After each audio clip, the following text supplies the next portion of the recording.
In this section of the clinical practice update, we'll focus on the medical management of obstruction and exercise recommendations. The presence of symptoms should drive escalation of therapy in patients with obstructive cardiomyopathy because there is no direct evidence of benefit from targeting gradient reduction as the primary aim in the absence of symptoms. Beta blockers and calcium channel antagonists reduce hypercontractility, outflow turbulence, and ultimately symptoms. However, a substantial proportion of patients might not respond or discontinue their therapies because of side effects. Any non-vasodilating beta blocker may be used, so carvedilol and labetalol are generally avoided because arterial vasodilatation might accentuate dynamic obstruction.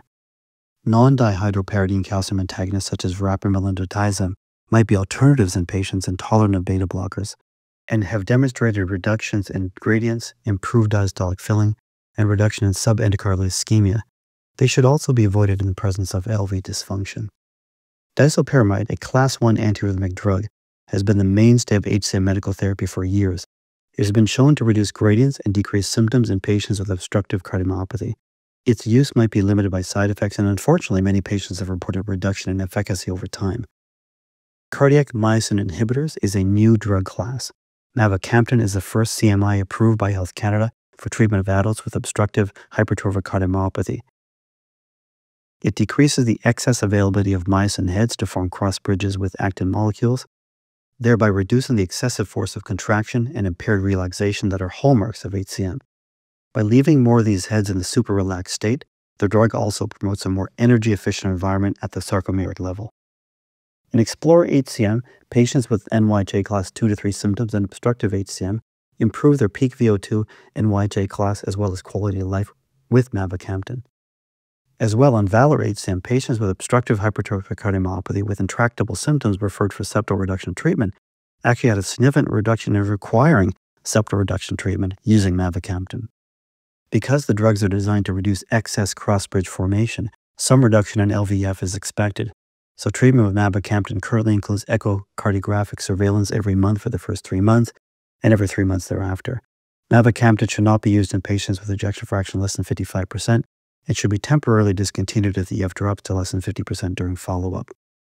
Other CMIs have been studied, such as aficamten, but not yet available in Canada. CMIs may be used in addition to beta blockade or non-dihydropyridine calcium channel blockers. However, concomitant use with disopyramide is presently unclear. The use of CMIs as first-line agents is not currently recommended, but it is being studied. Invasive septal reduction therapy is generally reserved when medical therapy fails. This image from the clinical practice update describes indications which favors alcohol septal elevation and other situations which may favor surgical myectomy. Please refer to the update for further details. Because HCM is one of the leading causes of death in athletes, patients with HCM have traditionally been instructed to restrict their physical activity to non-vigorous exercise and to refrain from participation in most competitive sports. However, the health benefits of exercise in the general population are well recognized.